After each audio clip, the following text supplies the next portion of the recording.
TitleMatchNetwork.com. So it was. So Arn basically decided to go back to WCW, and then there was a problem. They said No, not at all. With what? There wasn't a problem at all. What I told Arn was, I said, when Turner bought, Turner gave everybody big contracts. Right. Flair used us leaving to his greatest advantage. He killed him with a contract, close to $1 million a year, or he'd leave too. Right.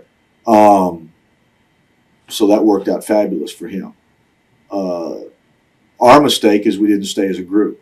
We really could have negotiated in strength as a group. Right. We didn't.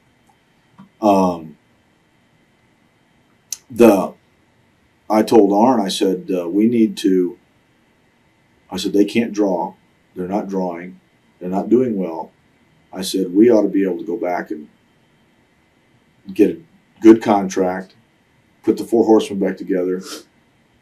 In 6 months, have them back up on top again, and then go in and hold them up for $500,000 a year or something, right, and clean up, was our strategy. So I called Jim Barnett and threw a feeler out and said, well, what do you think about, putting the Four Horsemen back together again? And he went and talked to Jim Hurd. Jim Hurd called us on the phone, and they offered us $250,000 a year for 3 years, $750,000 contract for 3 years. And I said, okay. And then I went and asked Arn. I said, what do you think?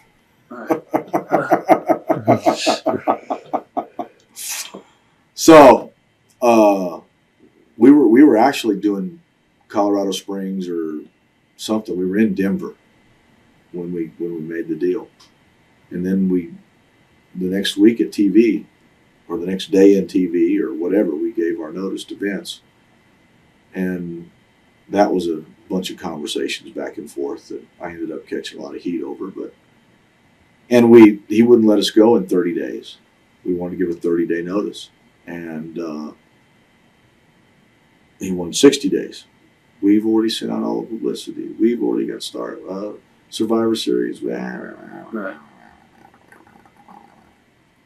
So we negotiated some deals there and got our Canadian tickets paid for, and that you didn't normally get, and some stuff.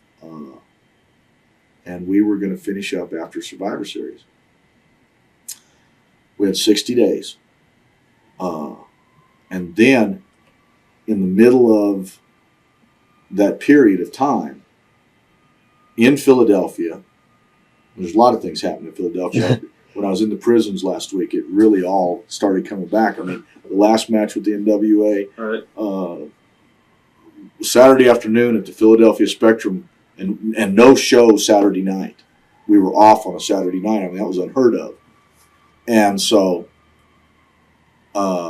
I'd played a little bit the night before and was looking forward to a fun-filled evening in South Philly, and walked into the Spectrum knowing I'm leaving. I want to say we'd already dropped the belts on TV, but they hadn't aired yet. right. And it was a drug test. Well, WWF at that time only tested for cocaine. They didn't care anything else that you took.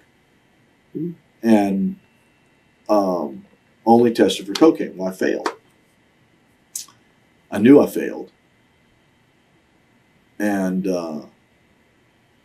was expecting to be gone Monday or Tuesday when the test came back, because it's normally a 2 or 3 day test. They didn't tell me for it till November 2nd because they needed TV taping. They were doing a Saturday night's main event, and they wanted me and Arn to do a job for the Rockers. And we had the Survivor Series thing and wanted me to do a job for Ultimate Warrior. And set up Survivor Series. And then Vince called me the next day after I'd already got to Rochester, and that I failed the drug test. And then WWF's policy was suspension on your first deal. 6 weeks suspension, then you come back to work. Well, we only had, 22 days left. So he suspended me. I flew back to Charlotte and left Arn up there to work, and didn't figure it was any big deal. I mean, the other company never had a drug policy Right. at all. And today, don't really know how they found out. I mean, I only told a couple. Vince told them, or the people I told them. But Flair called me at 1 o'clock in the morning on November 13th and told me that Jim Hurd had reneged on the deal because I'd failed the WWF drug test. And which are the events that led to what I do now. When the thing was over with, they didn't give me a contract. So I sat there for a month not talking. They froze me out. Arn, and they drilled Arn. He had a wife and a young baby, and just drilled him.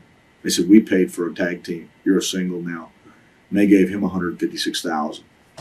Second year on his contract, $200,000. Third year, $250,000. So it cost him $146,000.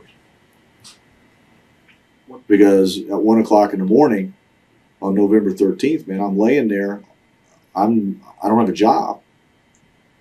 And I got Mercedes-Benz to pay for downstairs.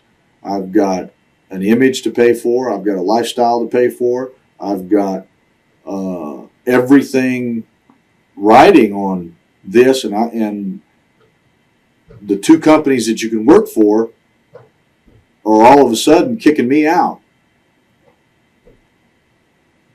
And I laid there and I got mad. I said, man, screw them. They can't kick me out. I mean more than they mean. Right. I mean, all the rationale that you would go through your mind. And I got remorseful and said, God, surely we can work this out. I mean, surely I just got to talk to somebody. I mean, this is, I'll agree to drug tests or anything. It doesn't make any difference. I need my contract. I mean, I need that $750,000. And because this was my big hurrah. This was my big score.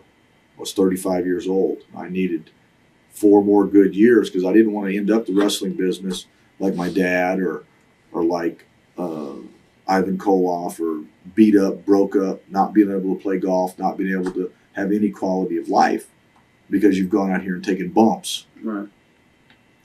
And destroyed your body and not have anything to show for it. So, I mean, I wanted to be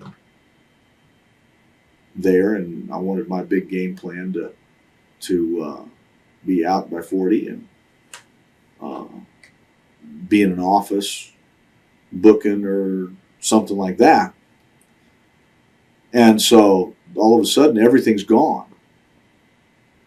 And at 4:03 in the morning, after wallowing in my own self-pity, it only took me about 8 years to be able to describe that as self-pity.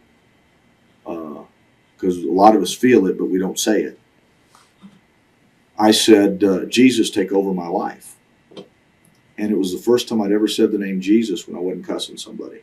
Watch thousands of exclusive shoot interviews right now on TitleMatchNetwork.com.